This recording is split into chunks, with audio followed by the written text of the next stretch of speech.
Okay, homie. Alabama Prison Pro Birmingham in the house. That's right, homie. Y'all know the ham up in here too.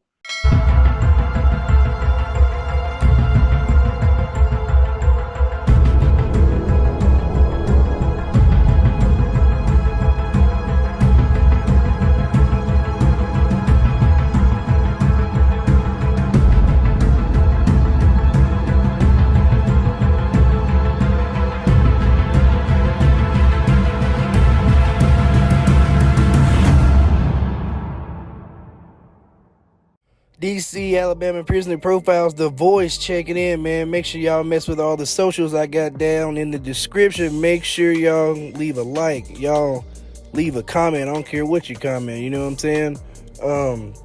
Make sure y'all shoot me an email if you got something to say. Y'all know what's going on, man. Also, y'all rock with the content. Do me a favor. Y'all go ahead and share this content on y'all socials, man. We trying to get to 1K, man. Y'all know what's going on. So in today's episode, I think this is episode 28. I'm pleased to bring y'all the first female installment on Alabama Prisoner Profiles, Miss Ashley Jones, the Queen of TUTWILER. Her father was very temperamental, and she didn't have any role models because both her parents had their own issues. They didn't resolve conflict through talking. They fought. According to Ashley, when she's not watching her mother suffer emotional trauma at the hands of her father, the girl, as well as her sister, fall victim to the tyrant's wrath. Get away from her father once held her mother, and her sister at gunpoint, and he actually shot at a car that they were riding in. Just recklessly unloads firearm into the vehicle. So this definitely was detrimental. Despite the severity of her folks' repeated actions, no charges are ever filed, as the couple chooses to live their tempestuous life under society's radar. They really didn't see bringing the law into it, because it was just their way of life. As Ashley grows up, the extreme conditions wreak havoc on the girl's psyche, manifesting into trust issues and leaving her with a jaded sense of right and wrong. I just thought it was extremely tragic for this young lady. She had no chance for a better life. She was doomed. It's tough enough to grow up and deal with the changing emotions and hormones and all of those things that are part of getting older and evolving. But to grow up in such a turbulent sort of environment, that will have a lasting, devastating effect on one's life. As time passes, Ashley's mom makes the decision to leave her husband behind and remarry. It got worse because the man who then came into the picture pretty much replaced what the old husband did, and you have Ashley who is continuing to see this destructive behavior. It started to affect her mental health. She would sometimes laugh to herself, talk to herself. She was paranoid. Her inability to fit in quickly makes her an outcast and causes the reclusive ninth grader to seek out a fatal solution to her problems. She was taking prescription medication to overdose. Once that didn't really work, she attempted to cut herself. That landed her in the office of the psych counselors who diagnosed her with chronic depression. For some people who cut themselves or try to attempt suicide in general, well, they may be trying to deal with some strong emotions, intense pressure, upsetting relationship problems. Sometimes it's something as simple as relief from bad feelings. Instead of being put on medication, she and her sister are shipped off to live with their grandparents, D-Roy and Mary Knowles, as well as her Aunt Millie, who also lives in the house. Her grandfather was very loving. He was a church man. I think they called him Deacon Knowles. He was a deacon in the church. Sometimes seeking a new living situation or environment may be exactly what the doctor ordered. However, that new situation might make us more vulnerable to being isolated and lonely. With her mental issues left to run rampant, the now 13-year-old walks through life scared and alone. But when she meets a boy who keeps her grounded, her mind is finally put to rest. Living just around the corner from Ashley, Jeremy Hart is streetwise beyond his years. Jeremy is handsome and he's very boastful. He's sort of a tough guy in the neighborhood. And when the two are introduced at an after-hours party, they form an instant connection. He loved the way she looked. He thought she was very beautiful. And he had a lot of confidence, and that attracted her to him. After getting to know each other, Ashley learns the teen has never been in trouble with the law, but not for lack of trying. He gloated to Ashley, about intimidating people in the neighborhood. So for Ashley, at first she was taken aback by it, but she saw that as a sense of security, somebody she could confide in. Though according to Jeremy, that's not the only heat he's been packing. He bragged about his sexual prowess. He wanted to impress Ashley. So he probably puffed himself up a little bit. He also had a child at 15 years old, so he was sexually very experienced, and Ashley liked that. Although she's taken aback by Jeremy's hardened exterior, she's never been more vulnerable and longs for male attention. So in the weeks that follow, the two lost souls become joined at the hip. And he says he loves her. That's something she's been lacking all of her life. And so they were with each other. They were inseparable. Scientifically speaking, hormones do influence behaviors. So it's not at all atypical for a person who may not have the best character to appear to be attractive, moral, or even fun, especially to that young person going through those hormonal changes. The welcomed affection causes the teen to let her guard down, and soon she not only loses her virginity to the more experienced lover, she loses all self-control. Ashley was seeing Jeremy a lot, even driving her to skip school, sneak out of the house, which started to cause a little bit of rift with her grandparents who she was living with at the time. They did not like Jeremy at all, period. They felt that Jeremy was a thug, street hoodlum. They did not want him interfering in Ashley's life. They were very, very strict on her. When the restrictions become too much to bear, the girl grows desperate to break free of her household ties.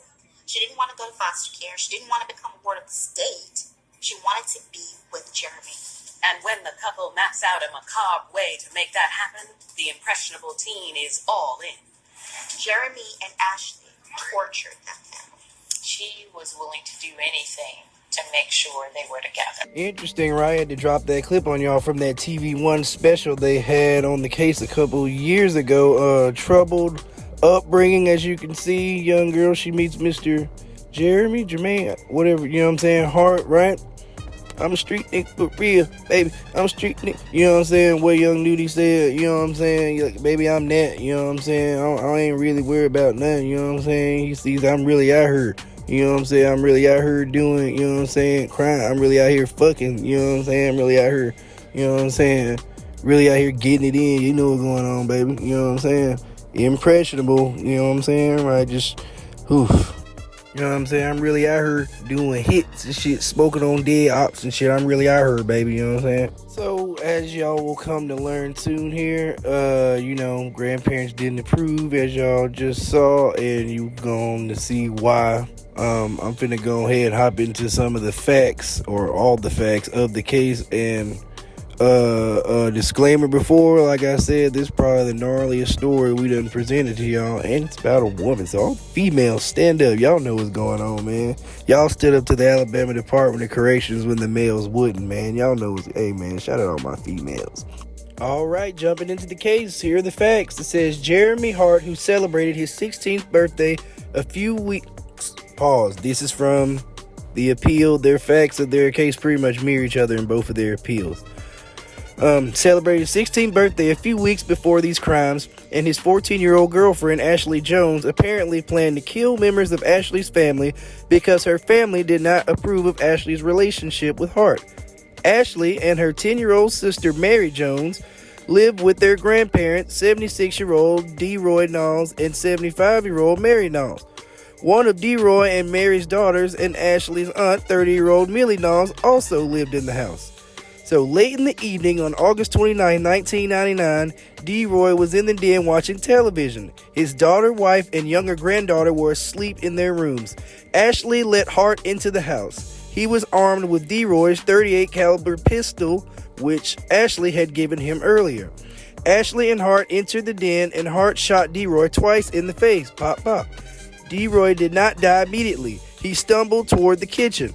Ashley and Hart then entered Millie's bedroom and shot her 3 times. She survived the gunshots, and then they hit her with portable heaters, stabbed her in the chest, and set her room on fire. The pair next entered Mary Knowles' bedroom and fired the last bullet from the gun into her shoulder. Hart was wearing a bandana over his face, but Ashley's grandmother recognized him.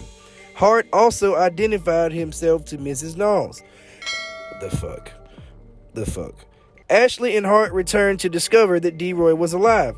Hart hit him with various objects and stabbed him repeatedly, leaving the knife in his back. Ashley poured charcoal lighter fluid on her grandfather and set him on fire. Ashley's sister, Mary, woke up and Ashley led her into the kitchen area. She saw her grandfather on the floor of the den. He was on fire but still alive, Mary said. Hart forced DeRoy Knowles to disclose where he kept his money, and Mr. Knowles complied. Hart then stabbed him in the throat. Damn. Mrs. Knowles, who survived after being stabbed, could not remember whether Hart or Ashley had stabbed her. Ashley poured the charcoal fluid on Mrs. Knowles, then set her on fire.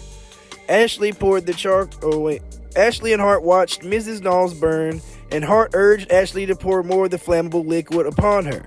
Mary Jones attempted to leave the kitchen, but Ashley grabbed her sister and began beating her. Hart pointed the gun at the 10-year-old and said, "This is how you are going to die," quote. Ashley said, quote, "No, let me do it," and proceeded to stab her sister 14 times. Hart and Ashley piled sheets, towels, and paper on the floor and set the pile on fire. Hart and Ashley took $300 that was hidden beneath DeRoy and Mary Knowles' mattress and drove away in their vehicle. Mary Jones, who had pretended to be dead, helped her grandmother out of the house and contacted others for assistance. The coroner determined that DeRoy and Millie Knowles died from the stab and gunshot wounds they sustained. He testified that both victims suffered greatly from their wounds before they died. Mary Jones was treated for the numerous stab wounds Ashley inflicted. Mary Knowles, who sustained burns to 35% of her body, was taken to a burn unit where she also was treated for gunshot and stab wounds she suffered.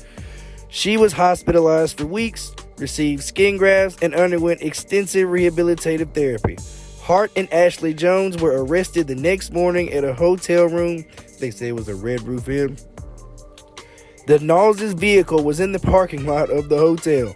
Hart and Jones gave voluntary statements describing their involvement in the murders and attempted murders of Jones's family members.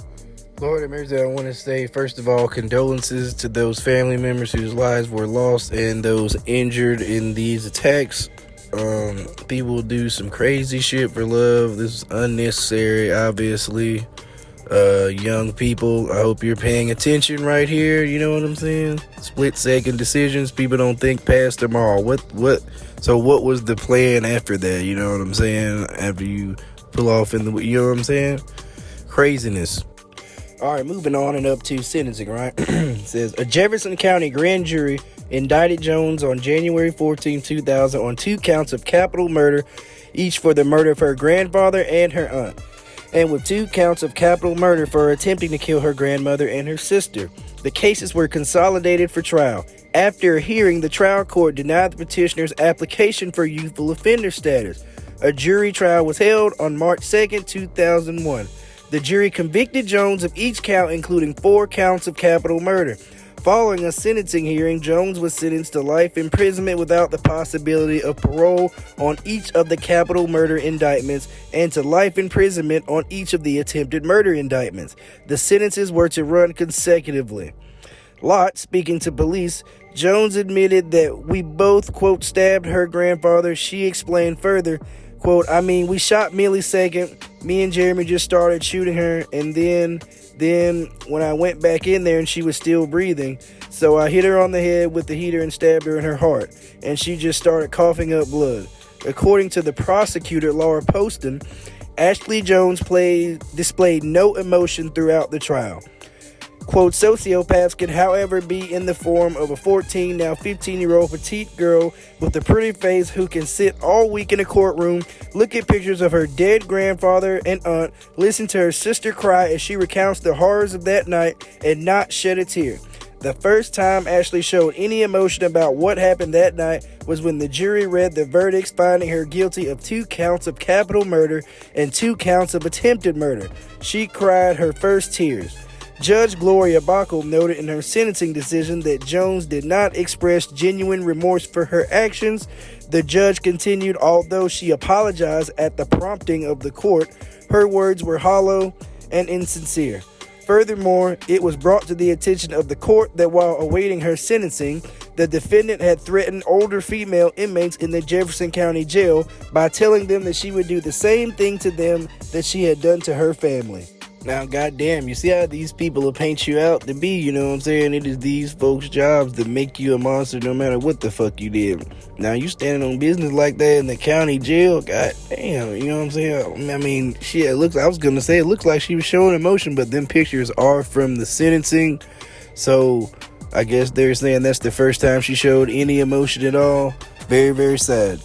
Okay, now moving up to Mrs. Jones' entrance and time in the Alabama Department of Corrections. Just got a short little excerpt about it. It says, sources say upon arrival of Ashley Jones at TUTWILER Prison for Women, maximum security level 5 prison in Alabama that houses life without parole, life, death row, you know what I'm saying? Everything, only women's prison in Alabama. So you got everything in there, right? It says, she immediately gained a soft spot in the warden's heart because of her youth. As time went on, Jones will be made a trustee by the warden with freedom to move around the prison. A rambunctious and rebellious prisoner, Jones was reported to disrespect staff regularly and frequently with impunity and received no punishment. One former officer even stated Jones would openly state, "I'm gonna get a guard to get me pregnant." Jones was feared by prison staff as well as prisoners who rallied around her. Jones will become a leader and voice for the women incarcerated at Julia TUTWILER Prison for Women. Sources say today Ashley has matured and left much of that behavior behind. A Texas, Alabama boy, 817. Damn, I wonder if he knows my cousin Ashley Jones. She's down at TUTWILER Women's Prison in Alabama. You keep that fire, Doc. Man, everybody know Ashley Jones. She the most notorious inmate. Like, everybody who's worked at TUTWILER, you're gonna know that name, Ashley Jones. A lot of them, I don't remember their names. You're gonna remember Ashley Jones. Ashley Jones, I think, if I'm not correct, she was incarcerated since she was 14. She has life without. I think her and her boyfriend killed 4, attempted to kill 5 of her family members. One of them survived, and she kind of runs the place. And she's a very beautiful inmate. She was, which can be dangerous. Back in the day, she was telling everybody like she's gonna have a baby, like she's gonna get one of these officers is gonna get her pregnant. So I was afraid of her. I just steered clear of her because she carried weight and she was trouble, man. But I'm sure she matured after time and stuff. Yeah. Damn, now as y'all see, like bro was there, I'm not going back. She is straight. You know what I'm saying? Definitely straight. You know what I'm saying? But that's crazy. You know what I'm saying? She said she ran TUTWILER. You know what I'm saying? The queen. Humbly and appropriately titled the Queen of TUTWILER. Y'all see what's going on? Now I have been told by sources that her sentence was reduced at some point to apparently life with the possibility of parole because she was a juvenile, you know what I'm saying, when this took place and when she was convicted. So I'm going to get into this New York Times article that was written in 2007 where they speak with her grandmother, right? It says, Mrs. Knowles, who was badly injured in the rampage, showed a visitor her home, a white scar on her forehead, a reminder of the burns that put her into a coma for 30 days. She had also been shot in the shoulder and stabbed in the chest. I forgot, she said. Later, they stabbed me in the jaw too. But Mrs. Knowles thinks her granddaughter, now 22, deserves the possibility of a second chance. I believe that she should have gotten 15 or 20 years, Mrs. Knowles said. If children are underage, sometimes they're not responsible for what they do. I don't think every 14-year-old who killed someone deserves life without parole, said Laura Poston, who prosecuted Ms. Jones. But Ashley planned to kill 4 people. I don't think there is a conscience in Ashley, and I certainly think she is a threat to do something similar. Damn, so prosecutor still on that years later, you know what I'm saying? Got to make a conviction stick, and I'm sure she will be protesting her parole, which today Ashley Jones is incarcerated still at TUTWILER prison for women, and she's been incarcerated for about 23, 24, some years like that, and she'll be eligible for parole in 2029. Special mention, Jeremy Hart has no parole consideration date, and sources tell me right before his appeal expired, an inmate attorney, if you will, picked his case up and took it to the United States Supreme Court, where it has been pending there for 2 years now, waiting on a resolution. So, craziness. Y'all let me know what y'all think about this in the comments, man. Make sure y'all leave a comment. Let me know. Like, share the video, subscribe, hit the notification bell. Y'all know what's going on. Female stand up, Alabama Prisoner Profiles, DC The Voice, checking out.